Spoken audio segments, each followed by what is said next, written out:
Nielsen.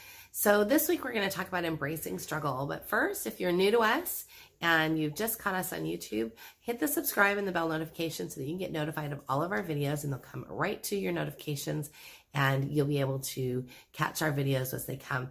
We do a new video every week, and is usually parenting, partnering, or homeschooling related. So if you're in any of those camps and you are a parent or a partner or a homeschooler, this is a place for you. Even if you're not a homeschooler, we do so many other parenting and partnering videos that even if you're not a homeschooler, you will enjoy our videos. So today we're going to talk about this idea of embracing struggle. And, we live in this time where I've been a parent for a long time. My oldest is 23, and I sort of watched this sort of progression over, this time that I've been a parent. And I think it was pretty much starting around the time that I became a parent, this idea that we have to take the struggle away from them and give them a struggle-free life. And really, I've never been that kind of mom. I've always been the mom that helps you through your struggle, but I will not do it for you. And the reason that I won't do it for you is because I need you to learn. And if I do everything for you, then you're never going to learn, and you're always going to sort of be dependent on me in order to go forward. And, I think this is really well illustrated if we look at nature. If somebody helps a baby chick out of the shell, the baby chick doesn't do very well. But if the baby chick struggles just a little bit and then finds its way to its mama, it does really well. And so we sort of want to keep this in mind when it comes to our children. It's so easy for us, especially for conscious parents, to be like, oh, but their struggle is so hard for me to watch. It is. And I have an incredible amount of empathy for those of you that are watching your children go through struggle. I have 5 kids. I've watched them struggle many times, but here's the long and short of it. They have to learn. So it often comes up when we're trying to show them something, and they then get frustrated and they want to walk away and they get mad at us. And so what I try to employ is just sort of standing back just a little bit. They always know that I'm here to help, but I sort of really want them to be in a place where they are ready to ask for help before I swoop in and sort of fix it for them. So we often try to have a conversation about okay, well, what could you do to fix this? Or how could that have gone better?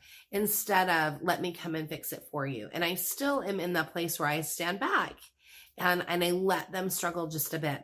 I'll always say, mom's here. Do you need me? No, I don't need you.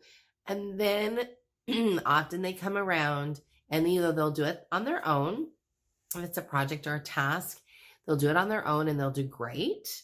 Or they'll do it on their own and it will crash and burn. It's that crash and burn time when they get this space of understanding what humility is. And this, and a lot of people don't like that word because they just sort of liken it unto, oh, that's just stuff about God. And it's really not. It's about being able to stop and ask somebody for help, and or being able to acknowledge, hey, this didn't go exactly the way I want. Could you help me so that it goes better next time? And so, really being in that space of allowing yourself to ask for help is super important. It's super important for our kids, and we need to be able to give them that space to learn to do that. So if you are having, a lot of struggle, strife, butting heads in your home with your child over you trying to help them, show them, and in your defense, you're like, I'm just trying to show them. I just want to help. But they don't want your help right away. They really want to be able to do that struggle. They want to be able to have that little bit of, I want to do it on my own. I remember there was a book by Mercer Mayer that was one of my kids' favorites. And it was something about I can do it at anything on my own. And then there's another one from the authors of the Charlie and Lola series, and the little girl Lola. She's like, I can do anything that is everything all by myself. Well, that's more than just getting dressed, and that's more than just putting their shoes on and tying them. That's being able to have some struggle too. So I guess I ask that you step back and you look at your parenting and you go, am I allowing my child to embrace struggle? And even deeper than that, am I embracing struggle? When things get hard, do I give up? Or do I go, okay, what can I learn from this? Because one thing that I have truly learned is there is no failure. There's just a lesson. You've just learned a way to not do something rather than, oh man, I'm just going to start over. I'm just going to completely just scrap that and do something else. And really, as adults, as we're sort of going through this time on our journey, the best thing we can do is stop and say, okay, well, what did I learn? And how can I take that I learned and apply that to this next time?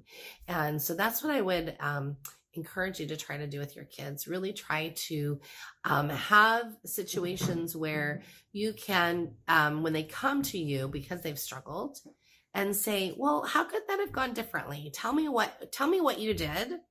And I'm going to listen very intently to all of those steps of what you did. And let's see if we can pick apart maybe the space where we could have made a different decision and things could have gone better.